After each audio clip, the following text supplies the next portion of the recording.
Welcome back to Yaffee Live. This is Chattanooga Smart Talk Radio. So I had it in my Tennessee bullet points. The story out of the Tennessee Conservative where the Charlie Kirk-esque Fearless Debates group violently run off the Tennessee State University campus. So we'll talk about this and more right now with Olivia Lupia. She is a reporter for the Tennessee Conservative. And, of course, you can read it anytime, TennesseeConservativeNews.com. Olivia, how are you today? Doing good. How are you? Doing pretty good. I mean, the news hasn't been great again this week, unfortunately, but outside of that, I mean, doing okay. I know you guys had this story. Talk about what happened on this Tennessee State University campus. This is wild, I think. Just the fact that in the wake of everything that's been going on in the country, that this is what's coming out of it is very sad, not even kind of sad. But Cam Higbee, he's a conservative reporter. He does a lot of undercover journalism, does quite a few things. He's also worked with Turning Point USA, which, of course, is Charlie Kirk's organization. So he has launched a Fearless Debates tour, kind of to pick up where Charlie left off, in a sense. They're trying to just engage and bring that discourse and that debate to the college campuses. So they launched this tour. He and David Kate actually together, and they're just touring colleges nationwide, literally setting up a table with some signs and a couple microphones and say, let's have a civil conversation. And that apparently had been going very well until they reached Tennessee State University, which they went there intentionally, as TSU is a historically black college and university, HBCU. So, which unfortunately lived up to its reputation in that matter. They had about 5 minutes of civil conversation, debate and actual constructive conversation before it literally just evolved into a mob. There was screaming. The students were tearing down the signs and trying to rip the signs away from the table. A few students were brandishing screwdrivers as weapons. And it got to the point where police had to escort the duo off of campus for their own safety. Not media outlets are trying to claim, well, they shouldn't have been there and they didn't have a permit and blah, blah, blah. But it was not for those reasons. It was because they were outnumbered. The cops were outnumbered by this mob of students who followed them to the car, scratched up their car, tried to beat their car on the way out, harassed their private security company. They very wisely had employed private security, and their bodyguards had to kind of shield them off, and the bodyguards themselves were being harassed and threatened and all sorts of stuff. So it was really, the footage was, I have to say, shocking and unsurprising all at the same time, I guess. And it was crazy. It was wild. And of course the media is now spinning it as painting them as MAGA intruders and how did they get on campus? And the NAACP has been standing in solidarity with the students. And what's I think the most shameful is that the TSU administration has come out behind and basically tacitly endorsed this behavior. They put out an official statement that said they believe their students behaved respectfully and professionally at all times. And then in a follow-up email to their entire alumna network, basically said the duo was a hate group, and they're committed to keeping the space open for intellectual debates and free speech, though. So we should all feel reassured about that. Man, talk about proving our point, though, right? Or proving even the point of those going on campus. I mean, we're literally look, they're constantly attacking free speech. And they go on to campus and try to have a civil debate, and they're physically attacked. I mean, not meeting the moment at all. Pretty scary stuff.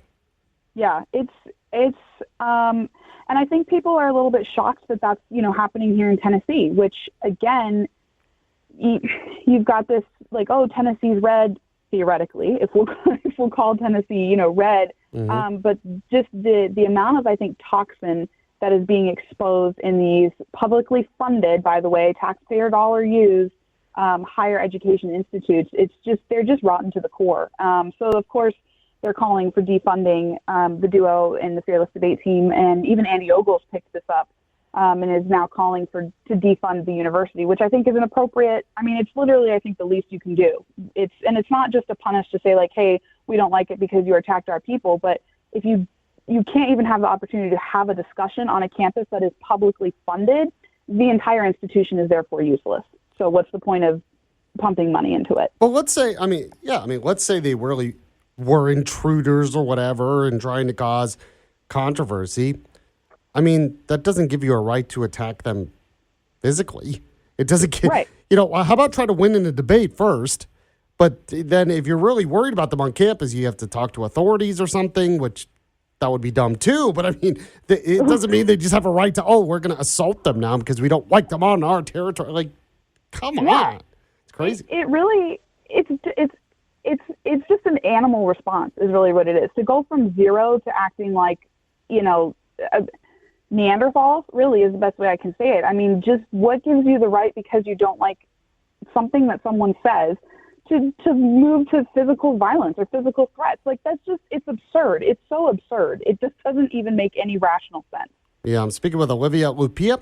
She is with the Tennessee Conservative. I want to move on to some Chattanooga-based news that I know you guys were reporting on, including this, where apparently a think tank is recommending an additional crime lab in Chattanooga to increase turnaround for evidence processing. So I guess it's been an issue, and they want it resolved in Chattanooga, this think tank.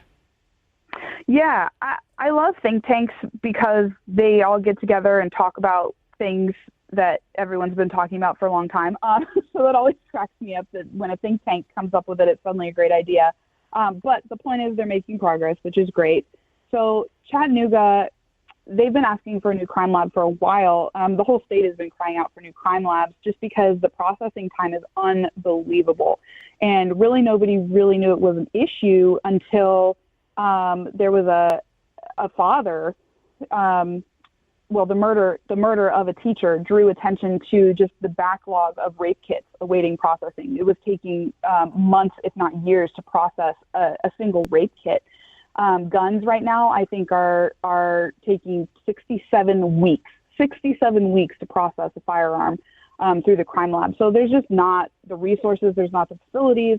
So Chattanooga, the think tank proposed that the Chattanooga lab, they build a separate Chattanooga lab that would focus on specifically processing drug evidence and toxicology testing. So hopefully be able to clear out some of that backlog, get things turned around. It's just because it takes too long. And obviously the concern with that is it just delays the justice process. And we all know that justice, unfortunately, is usually a slow-moving machine anyway. But then to add backlogs of months or years to basic evidence processing, of course, is not helpful for anyone. So that's a good thing to finally have some concrete suggestions and recommendations to, yes, get that facility, expand the one in Knoxville with a larger facility to include firearms testing. So they obviously have to work out the money portion of it. But I think if we're going to put money into something, that's a pretty great place to start. Yeah, it sounds like a good thing. So hopefully I'll have to keep up with that and see if that actually happens in this area, because you're right. If we're going to talk about spending money, at least let's do it the right way. Spend it on the right things. It's right. This, at least on the surface, seems like one of those right things. I'm speaking with Olivia Lupia. She is with the Tennessee Conservative. I wanted to talk a little politics because we had early voting has started for Tennessee District 7, the congressional special primary, and looks like Republicans are way outperforming Democrats, at least as of right now. Yeah, seems to be. And as of, I think, end of day yesterday, we were at a total of like 13,800 something total votes for early voting. And Republicans were currently carrying 54% of that, give or take, while Democrats are carrying a little under 46%. So that seems to have been consistent since day one, if you look at the numbers from the Secretary of State.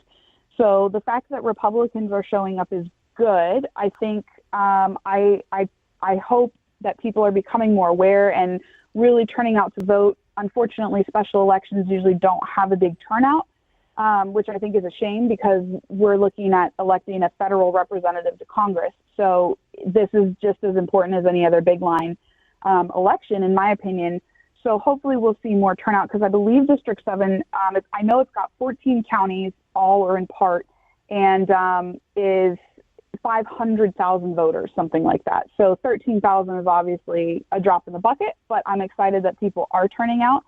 We'll hopefully see how that is. The gerrymandering has been interesting because, not in a surprise to anyone, Davidson County is the only county in the entire district right now where Democrats are outperforming Republicans, and they're outperforming at like 6-1, give or take. So they make up for almost half of the Democrat votes right now in the entire race, and they're obviously way outstripping Republicans. So I think it's a really interesting eye-opener as well to the effects of gerrymandering, because that district was redrawn to include that lovely little chunk of Davidson. So very interesting what's going on with that. Yeah, and I'm curious who's going to win it. I was trying to remember who was in the lead. This is to replace Republican Mark Green.